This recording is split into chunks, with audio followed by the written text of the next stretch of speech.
বিসমিল্লাহির রহমানির রহিম।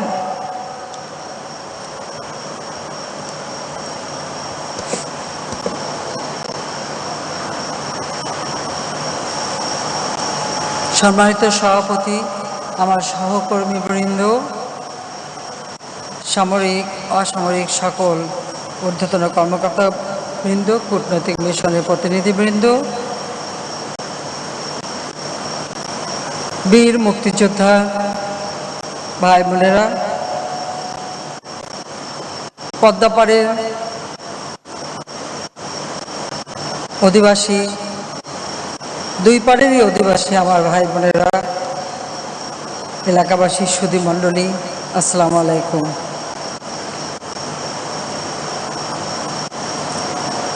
বাংলাদেশের ইতিহাসে আজ এক সন্ধিক্ষণে আমরা দাঁড়িয়ে আছি। আর কিছুক্ষণের মধ্যেই উদ্বোধন করব পদ্মা সেতু। আজকের এই আনন্দঘন মুহূর্তে সুধীবৃন্দ, দেশবাসী, বিদেশে আমাদের প্রবাসী বাঙালি ভাই বোনেরা, তাদের সবাইকে আমি আমার আন্তরিক শুভেচ্ছা জানাচ্ছি, অভিনন্দন জানাচ্ছি।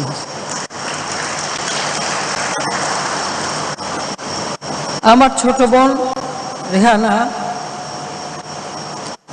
এবং আমাদের ছেলে মেয়ে সজীব ওয়াজেদ, সাইমা ওয়াজেদ, রেদওয়ান মুজিব সহ আমাদের নাতি নাতনি সকলকে,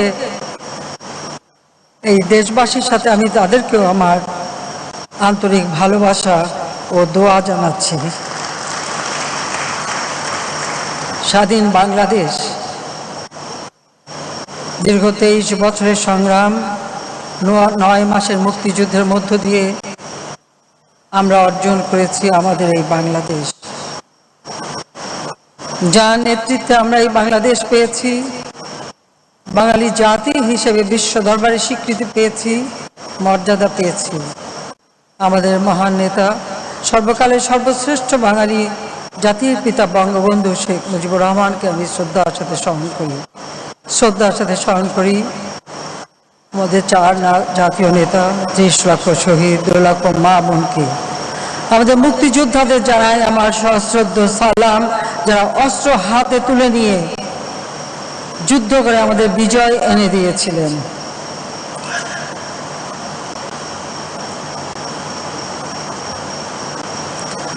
অত্যন্ত বেদনার সাথে আমি স্মরণ করি 15ই আগস্ট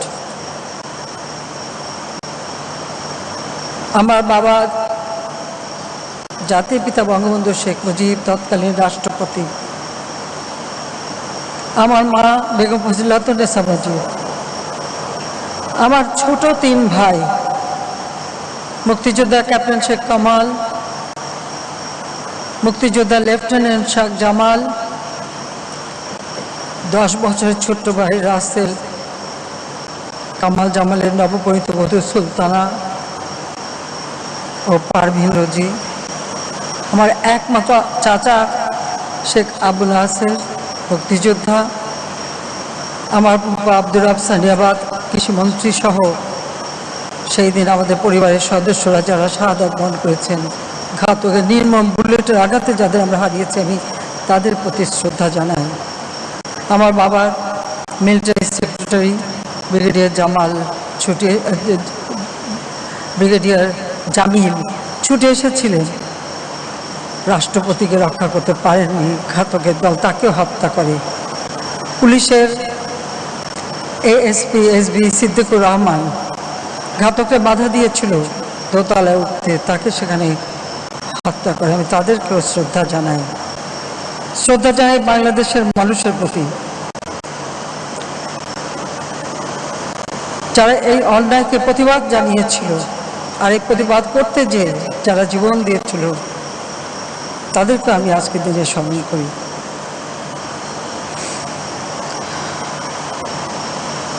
আজকে পদ্মা সেতু নির্মিত হয়েছে, সঙ্গে যারা জড়িত ছিলেন, যে উপদেষ্টা কমিটি আমরা করেছিলাম প্রকৌশলী জামিলুর রেজা সাহেব সহ সেতু নির্মাণকালীন সময় যারা মৃত্যুবরণ করেছে, আমি তাদের আত্মার মাগফিরাত কামনা করি, তাদের পরিবারের প্রতি আমার সমবেদনা জানাই।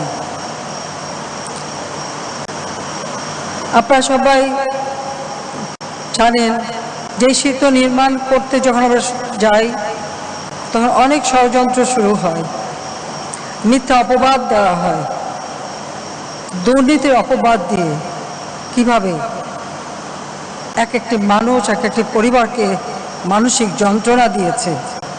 সেই যন্ত্রণা ভোগ করেছিল আমার ছোট বোন শেখ রেহানা, আমার ছেলে সজীব ওয়াজেদ জয়, আমার মেয়ে সাইমা ওয়াজেদ, রেহানার ছেলে রেদওয়ান মুজিব সিদ্দিকী, আমার উপদেষ্টা অর্থনৈতিক বিষয়ক পদ্মা সেতু নির্মাণের কাজে যাকে আমরা উপদেষ্টা হিসেবে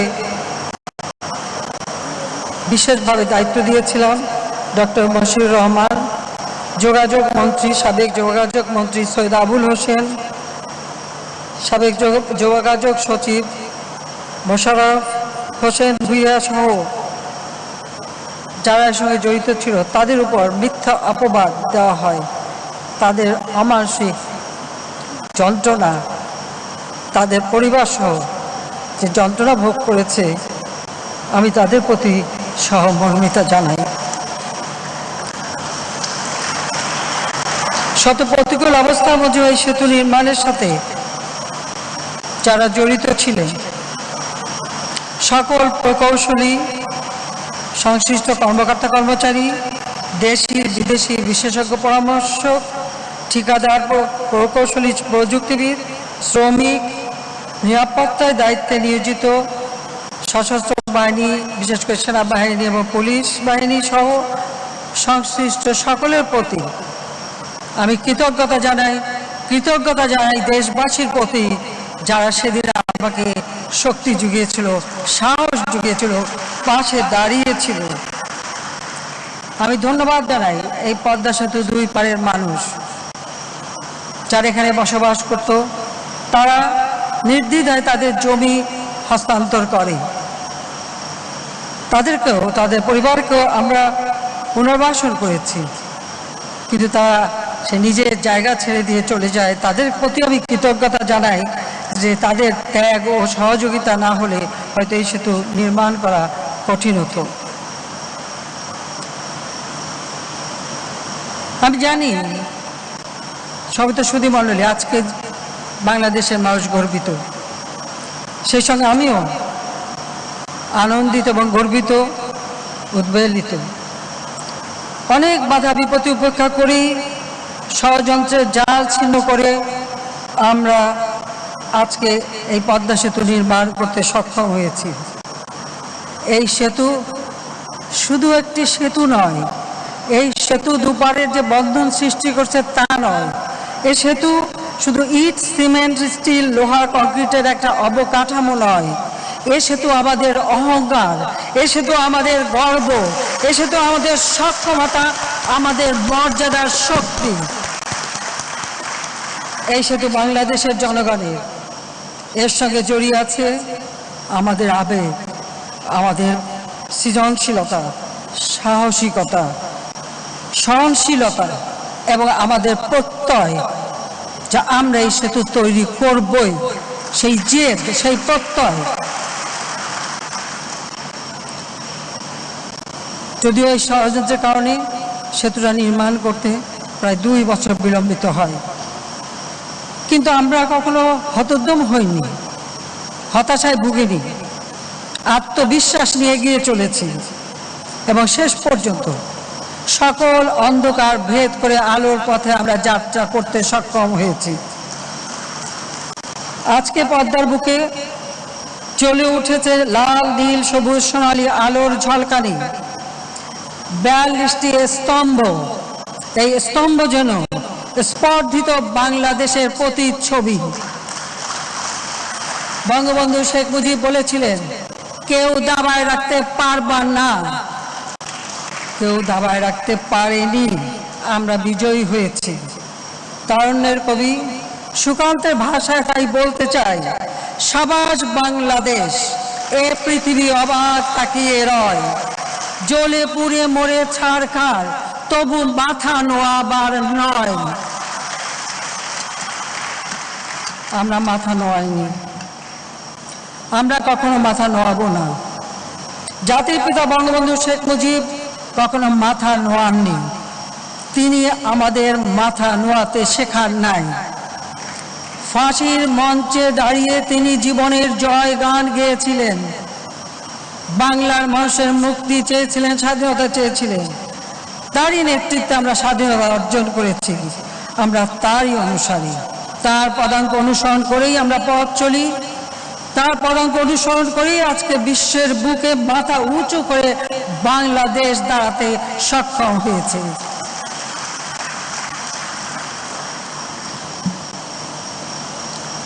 আমাদের স্বাধীনতা, বাংলাদেশ একটি প্রদেশ, শোষিত বঞ্চিত মানুষ, ক্ষুধা, দারিদ্র, নিপীড়ন, শোষণ, বঞ্চনা সবসময় যাদের নিত্য সঙ্গী, সেই মানুষের ভাগ্য পরিবর্তনের জন্য 23 বছর সংগ্রাম, 9 মাসের যুদ্ধে বিজয়ের মধ্য দিয়েই এই বাংলাদেশের সৃষ্টি।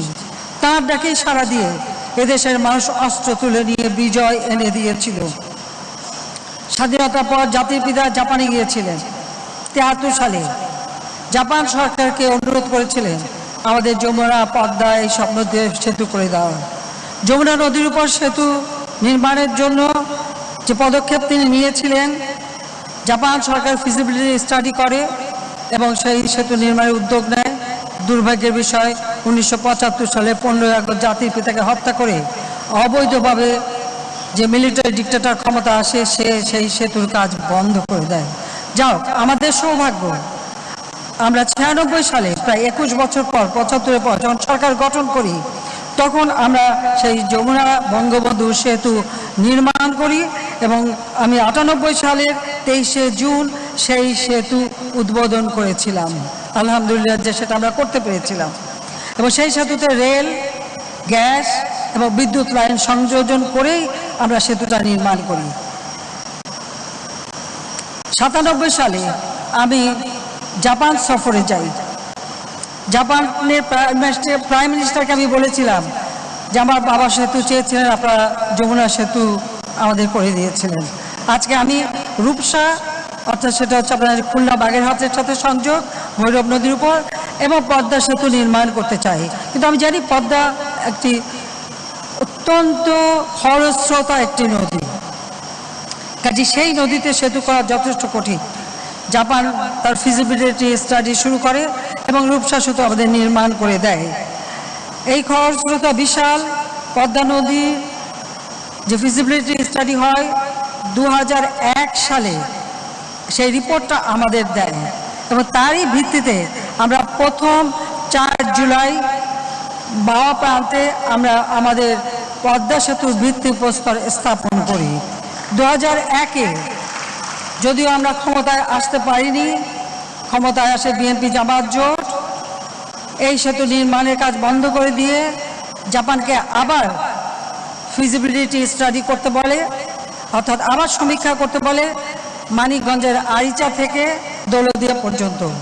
জাপান পুনরায় সেটা করে একই মত দেয়, যেখানে দক্ষিণ অঞ্চলের সকল জেলার সঙ্গে সংযোগের জন্য এই বিশেষ করে বাওয়া থেকেই সেতুটা নির্মাণ হলে সব থেকে কার্যকর হবে। কাজে তাদের এই মতামতের পর খুব স্বাভাবিকভাবে বিএনপি আর সে ব্যাপারে কোনো উদ্যোগই নেয়নি, কাজও করেনি। কাজে আমরা ক্ষমতায় আসি আবার 2009 সালে। 9 সালে আমরা ক্ষমতা আসার পর আমরা সিদ্ধান্ত নিই সেই পদ্মা সেতু নির্মাণ করার। যে সমীক্ষা জাপান করে দিয়েছিল তারই ভিত্তিতে এই সেতু নির্মাণের পদক্ষেপ নিই। সরকার গঠন করার মাত্র 22 দিনের মধ্যে আমরা এর নকশা তৈরি করবার জন্য আন্তর্জাতিক পরামর্শক নিয়োগ দেই এবং অনেক আলোচনা পরে যখন এই সেতু নির্মাণের উদ্যোগ হচ্ছে, আর্থিক কীভাবে অর্থ সংগ্রহ হবে তার উদ্যোগ চলছে, তখন ওয়ার্ল্ড ব্যাংক ও এগিয়ে আসে, অন্যান্য সংস্থার সাথে বিশ্ব ব্যাংক এই প্রকল্পে টাকা দিতে রাজি হয়। কিন্তু আমাদের দুর্ভাগ্য যে একটা পর্যায়ে এটা আমাদের জন্য অত্যন্ত লজ্জার যে আমাদের দেশের কোনো এক স্বনামধন্য ব্যক্তি, তিনি একটি ব্যাংকের এমডি ছিলেন। যেহেতু তার বয়স এমডি পদে আইনগতভাবে থাকতে পারেন 60 বছর বয়স পর্যন্ত, তিনি 70 বছর বয়স হয়ে গেছে, তখন এমডি পদে বহাল। বাংলাদেশ ব্যাংক তাকে বলেছিল যে আপনি তো এভাবে থাকতে পারেন না, কারণ আইনও সংশোধন হয় নাই। এবং তাকে তখন ওই ব্যাংকের মানে উপদেষ্টা করবার জন্য উপদেষ্টা মানে অ্যাডভাইজার এমিরেটাস হিসেবে মর্যাদা দেওয়ার প্রস্তাব দেওয়া হয়। কিন্তু তিনি খেপে যান। সরকারের বিরুদ্ধে, বাংলাদেশ ব্যাংকের গভর্নরের বিরুদ্ধে, আমাদের অর্থমন্ত্রীর বিরুদ্ধে, সবার বিরুদ্ধে দুটি মামলা করেন, সে মামলা হেরে যান। এরপরে আমরা দেখলাম ওয়ার্ল্ড ব্যাংক আমাদের অর্থ বন্ধ করে দিল দুর্নীতির অভিযোগ এনে। যখন আমি এটা চ্যালেঞ্জ দিলাম যে অভিযোগ আমাকে দেখাতে হবে কি, যা হোক আমরা থেমে যাইনি, কারণ পদ্মা সেতু বানানো নিয়ে কোনো দুর্নীতি এটা আমরা করতে পারি না, করব না। কাজী অনেক পানি ঘোলা, অনেক ষড়যন্ত্র, অনেক কিছু মোকাবেলা করলাম এবং এর সাথে যুক্ত হলো আমাদের অনেক বাংলাদেশের স্বনামধন্য অর্থনীতিবিদ থেকে শুরু করে অনেক জ্ঞানী গুণী, তাদেরও নানা রকম মতামত এবং এমন একটা অবস্থা সৃষ্টি যে সত্যি বুঝি দুর্নীতি, যেখানে কোনো টাকা পয়সাই ছাড় হয়নি। যা ওয়ার্ল্ড ব্যাংক মামলা করলো, কিন্তু কানাডা আদালত যখন রায় দিল যে ওয়ার্ল্ড ব্যাংকের যত অভিযোগ সব ভুয়া, মিথ্যা, কোনো দুর্নীতি এখানে হয় নাই, তারপর অবশ্য তারা থেমে যায়। যা হোক, আমি এইটুকুই বলবো যে বাংলাদেশ আমাদের দেশ, এদেশ আমার বাবা স্বাধীন করে দিয়ে গেছে। এদেশের মানুষের ভাগ্য পরিবর্তন করা, কল্যাণ করা, এটাকে আমরা দায়িত্ব হিসেবে নিয়েছি। কাজী যতই অপবাদ দেওয়ার চেষ্টা করুন এবং সেই সাথে আমার রেহানার আমাদের ছেলেমেয়েদের উপর কম ধকল যায়নি, সে বিষয়ে এখন আজকে দিয়ে বলতে চাই না। কিন্তু আমি এটুকুই বলবো যে যখন সকল প্রতিষ্ঠান অর্থায়ন থেকে সরে দাঁড়ালো, আমি তখন পার্লামেন্টে দাঁড়িয়েও ঘোষণা দিয়েছিলাম পদ্মা সেতু নিজের টাকায় করব, নিজস্ব অর্থায়নে করব। এই ঘোষণার পর আমার দেশবাসী, সাধারণ মানুষ, তাদের কাছ থেকে অভূতপূর্ব সাড়া পেয়েছিলাম। তারা আমাদের পাশে দাঁড়িয়েছিলেন। মানুষের শক্তিটা হচ্ছে বড় শক্তি। সেই শক্তি নিয়েই এই সেতু নির্মাণ কাজ আমি শুরু করি। আজকে আমি ধন্যবাদ জানাই যে উপদেষ্টা কমিটি করেছিলাম জামিলুর রেজা সাহেবের নেতৃত্বে, তারাও পিছু হটেননি, তারাও বিশ্বাস রেখেছিলেন। সেই সাথে সাথে বিভিন্ন আন্তর্জাতিক সংস্থা যারা আমাদের এখানে কাজ করেছেন, তারাও তখন এগিয়ে এসেছিলেন এবং তারাও বিশ্বাস করেছিলেন যে হ্যাঁ আমরা পারি, আমরা করতে পারবো, এবং আমরা তা করেছি। অনেকের মতামত ছিল এই নিজস্ব অর্থায়ন আবার কীভাবে করব। ধারণা ছিল যে বাংলাদেশ সারা জীবন পরনির্ভরশীল থাকবে আর অন্যের দয়াই চলতে হবে। জাতির পিতা আমাদের শিখিয়েছেন আত্মমর্যাদা নিয়ে বাঁচতে। বাংলাদেশকে আমরা আত্মমর্যাদাশীল রাষ্ট্র হিসেবেই গড়ে তুলতে চাই, আর সেই লক্ষ্য সামনে নিয়েই এই সিদ্ধান্ত নিয়ে আমরা এগিয়ে চলেছি। আমি কৃতজ্ঞতা জানাই বাংলাদেশের জনগণের প্রতি। সেই দিন তারা আমার পাশে শুধু দাঁড়ান নাই, অনেকে অর্থ পর্যন্ত দিয়েছিলেন, যার যতটুকু পেয়েছিলেন। আমি বলেছিলাম আমরা নিজেরা বাজেট থেকে করতে পারবো, ওটাও তো জনগণেরই টাকা, এবং আল্লাহর রহমতে আমরা সেটাই করেছি। আমি জানি না যারা তখন এই কথাগুলি বলেছিলেন যেটা হবে না, নিজস্ব অর্থায়নে সম্ভব নয়, এটা একটা স্বপ্ন মাত্র, কিন্তু এটা কখনই বাস্তব হওয়া সম্ভব না, ইত্যাদি ইত্যাদি। যাও, আমার কারো বিরুদ্ধে কোনো অভিযোগ নেই, কারো বিরুদ্ধে কোনো অনুযোগ নাই, তাদের হয়তো চিন্তার দন্যতা আছে, আত্মবিশ্বাসের দন্যতা আছে, সেটাই আমি মনে করি। কিন্তু আজকে থেকে আমি মনে করি তাদেরও আত্মবিশ্বাস বাড়বে যে না, বাংলাদেশ পারে। এখানে একটি কথা আপনাদের স্মরণ করতে চাই, স্বাধীনতার পর কিছু বিদেশি এক সাংবাদিক জিজ্ঞেস করেছিলেন, বাংলাদেশের তো কোনো সম্পদ নাই, আপনি কি দিয়ে এই দেশ গড়বেন? জাতির পিতা বঙ্গবন্ধু শেখ মুজিব বলেছিলেন, আমার মাটি আছে, মানুষ আছে, এই মাটি মানুষ দিয়েই এই দেশ গড়ব। আজকের পদ্মা সেতু কিন্তু সেই মানুষের সহযোগিতায় করতে পেরেছি। আমাদের অর্থনীতি স্থবির হয়নি, সচল আছে, অনেক প্রকল্প আমরা নিয়েছি, কাজে আজকে আলহামদুলিল্লাহ পদ্মা সেতু নির্মিত হয়েছে। বাংলাদেশের অর্থনীতি ধসে পড়ে নাই, বরং বাংলাদেশের অর্থনীতি করোনা মোকাবেলা করেছে, ইউক্রেন রাশিয়ার যুদ্ধ মোকাবেলা করেও বাংলাদেশের অর্থনীতি এখনো গতিশীল।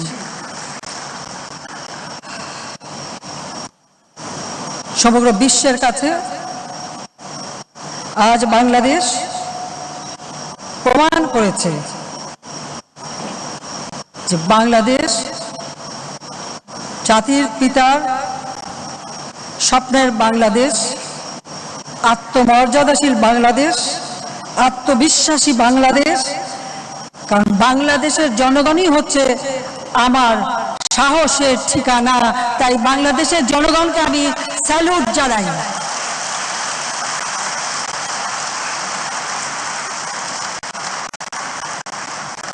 শুধু মণ্ডলী, আপনারা জানেন পদ্মা একটা সাধারণ নদী না। পদ্মা নদী বিশ্বের সবথেকে খরস্রোতা নদী হচ্ছে অ্যামাজন, আর এই অ্যামাজনের পরেই হচ্ছে পদ্মা। আর এই স্রোতস্বিনী পদ্মা, যে পদ্মা আনপ্রেডিক্টেবল, অননুমেয়, এর গতি স্রোত কখন কিভাবে, এটা খুবই ধারণা করা কষ্টকর। প্রযুক্তি এবং কারিগরির নানা বিষয় বিবেচনা নিয়ে এর বাস্তবায়ন অত্যন্ত কঠিন একটা কাজ ছিল, কঠিন চ্যালেঞ্জ ছিল। কিন্তু সেই চ্যালেঞ্জ মোকাবেলা করেই আমাদের প্রকৌশলী কর্মীরা সকলে মিলে এবং বিদেশি পরামর্শক সকলে মিলেই এই সেতু আমরা নির্মাণ কাজ সম্পন্ন করেছি। পদ্মা সেতু নির্মাণ কাজের গুণগত মানে কোনো আপোষ করা হয়নি। এই সেতু নির্মিত হয়েছে বিশ্বের সর্বাধুনিক প্রযুক্তি ও উপকরণ দিয়ে, সম্পূর্ণ স্বচ্ছতা বজায় রেখে। পুরো নির্মাণ প্রক্রিয়া সম্পন্ন হয়েছে সর্বোচ্চ মান বজায় রেখে। পদ্মা সেতুর পাইল বা মাটির গভীরে বসানো ভিত্তি এখন পর্যন্ত বিশ্বের গভীরতম, সর্বোচ্চ 122 মিটার গভীর পর্যন্ত এই সেতুর পাইল বসানো হয়েছে, যা বিশ্বের আর কোনো সেতুতে করা সম্ভব হয়নি। ভূমিকম্প প্রতিরোধ বিবেচনায় ব্যবহৃত হয়েছে অত্যাধুনিক প্রযুক্তি। এরকম আরো বিশেষ বৈশিষ্ট্য কারণে এই সেতু নির্মাণ পদ্ধতি বিশ্বজুড়ে প্রকৌশলী বিদ্যার পাঠ বইয়ে অন্তর্ভুক্ত হবে বলে আমি বিশ্বাস করি। কারণ এটা একটা আশ্চর্য সৃষ্টি, এটা অনেক মানুষের শেখার অনেক সুযোগ রয়েছে এবং আমাদের প্রজন্মের পর প্রজন্ম শিখতে পারবে বলে আমি বিশ্বাস করি। বিশাল এই কর্মযজ্ঞ থেকে বড় প্রকল্প বাস্তবের অভিজ্ঞতা অর্জন করতে পেরে আমাদের দেশের প্রকৌশলী এবং কর্মীরা তারা যে জ্ঞান লাভ করেছেন, ভবিষ্যতে এই ধরনের আরো অনেক স্থাপনা তারা করতে পারবেন বা অন্য দেশেও সহযোগিতা করতে পারবেন, সেই সক্ষমতা আজ আমরা অর্জন করেছি। সেতু নির্মাণ যেমন, তেমনি আঁকাবাঁকা খরস্রোতা উন্নত পদ্মা নদীকে শাসন রাখাটাও একটা কঠিন চ্যালেঞ্জ। সেই চ্যালেঞ্জও সফলভাবে মোকাবেলা করে দুই পারকে সুরক্ষিত করার ব্যবস্থা করা হয়েছে। এই সেতুর উভয় দিকে রয়েছে উন্নত ব্যবস্থা করা সমৃদ্ধ এবং দৃষ্টিনন্দন সার্ভিস এরিয়া। মাওয়া এবং জাজিরা সংযোগ সড়ক নির্মাণ করা হয়েছে, যা মূল সেতুকে জাতীয় সড়ক যোগাযোগ নেটওয়ার্কের সঙ্গে যুক্ত করেছে। এটা শুধু বাংলাদেশই না, আমাদের আঞ্চলিক যোগাযোগের ক্ষেত্রেও এই সেতু অবদান রাখবে। এই সেতুর যে আমাদের এটা নদীপথ, কাজে এখানে যেহেতু একটা খরস্রোতা নদী, তাই এই সেতুর যে 37টা স্পান, তার নিচ থেকেই যেন আমাদের নৌ চলাচলটা অব্যাহত থাকে, আমরা সেইভাবে কিন্তু এই সেতুটা তৈরি করেছি। কারণ আমি আগেই বলেছি যে পদ্মা নদী কখন তার স্রোত কোন দিক থেকে যাবে, কি হবে, বা স্রোতের টান কত বেশি, এ সম্পর্কে আগাম বলা খুব কঠিন কাজ। যে কারণে আমরা এই সেতুতে কোনো রকম ছোট করতে চাইনি। এই সেতুটা যেমন দুই পাশ সংযুক্ত করেছে এবং এর যে 42টা স্পান, তার নিচ থেকে অর্থাৎ 36টা স্পানের মধ্য দিয়ে যেন সব জায়গা থেকে নৌ চলাচল সমানভাবে চলতে পারে, সেই ব্যবস্থাটাও রাখা হয়েছে।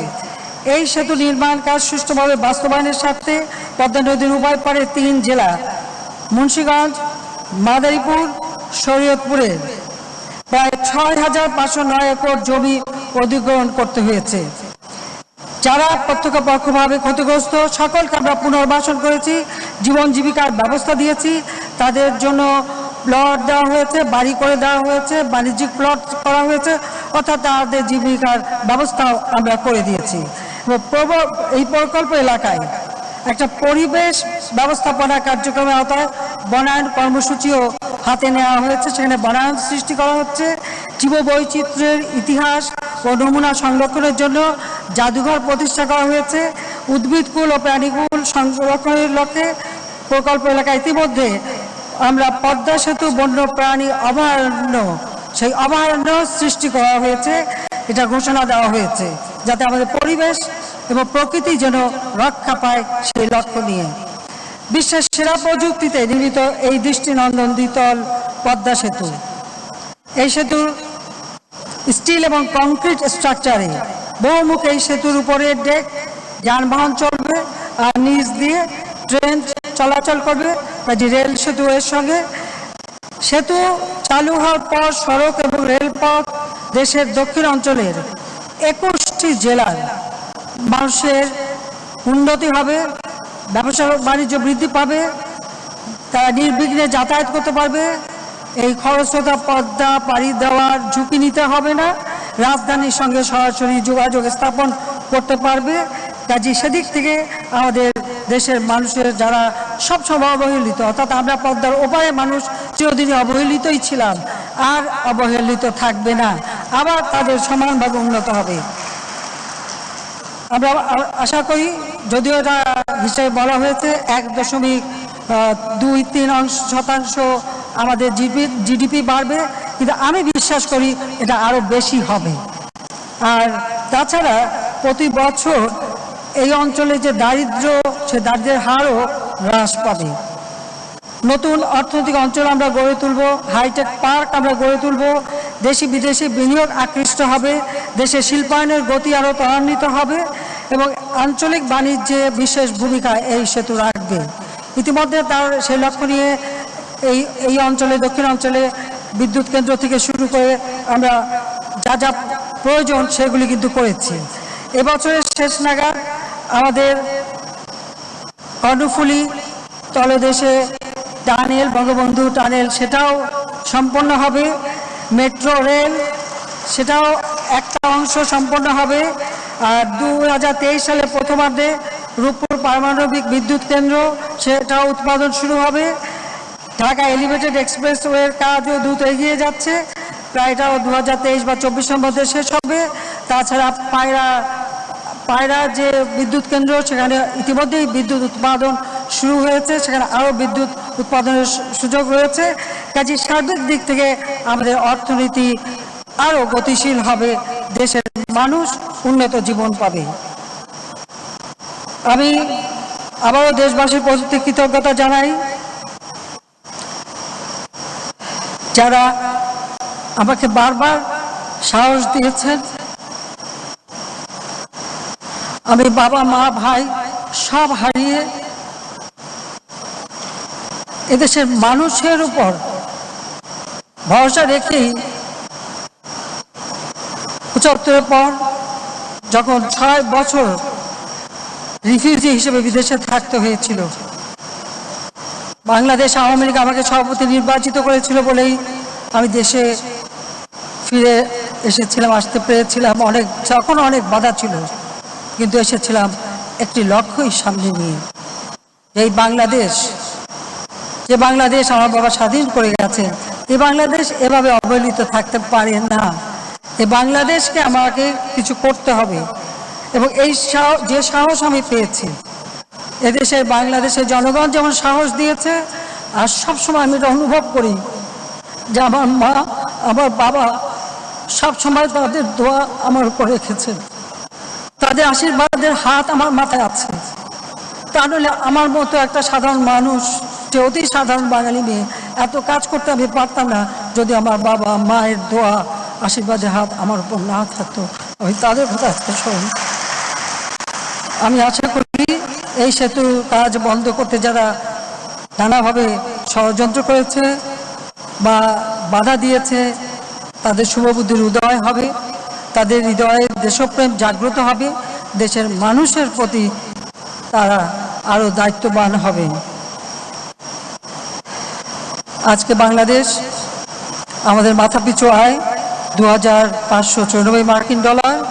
আজকের বাংলাদেশ উন্নয়নশীল দেশের মর্যাদা পেয়েছে। আমরা প্রতি ঘরে ঘরে বিদ্যুৎ দিতে সক্ষম হয়েছি। আজকে ডিজিটাল বাংলাদেশ গড়ে তুলেছি। প্রত্যন্ত অঞ্চল পর্যন্ত আমরা ব্রডব্যান্ড পৌঁছে দিয়েছি। বঙ্গবন্ধু স্যাটেলাইট 1 উৎক্ষেপণ করে আমরা ডিজিটাল বাংলাদেশের সুফল বাংলাদেশের মানুষের ঘরে পৌঁছে দিতে সক্ষম হয়েছি। বাংলাদেশ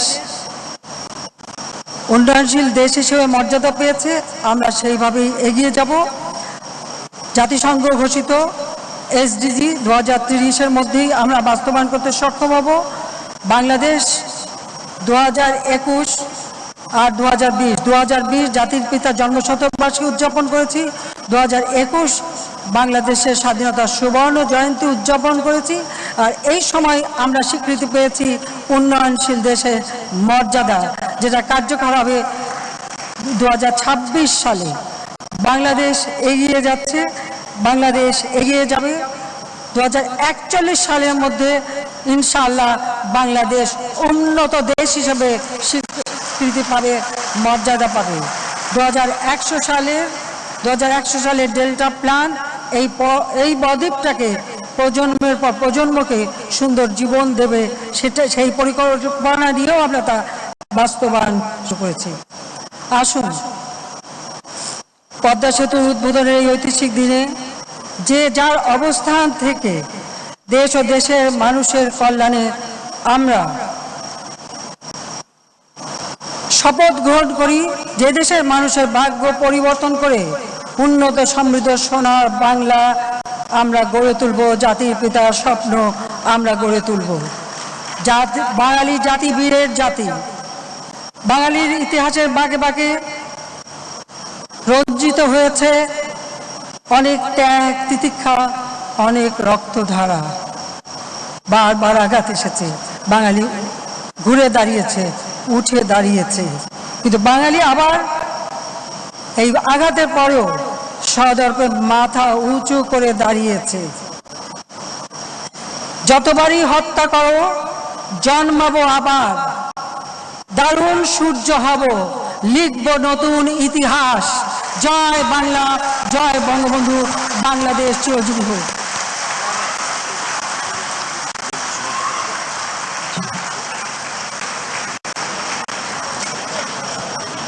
মাননীয় প্রধানমন্ত্রী, আপনার মূল্যবান ভাষণের জন্য আন্তরিক ধন্যবাদ ও সশস্ত্র কৃতজ্ঞতা জ্ঞাপন করছি। Sincerest thanks, eternal gratitude, Honorable Prime Minister, for your inspiring speech. শুধু মণ্ডলী, এখন মাননীয় প্রধানমন্ত্রী শেখ হাসিনা পদ্মা সেতুর শুভ উদ্বোধন উপলক্ষে বাংলাদেশ ডাক বিভাগের স্মারক ডাক টিকিট ও সুভিনির শীট অবমুক্ত উদ্বোধনী খাম উন্মোচন করবেন। একটি বিশেষ সিলমোহরও ব্যবহার করা হচ্ছে।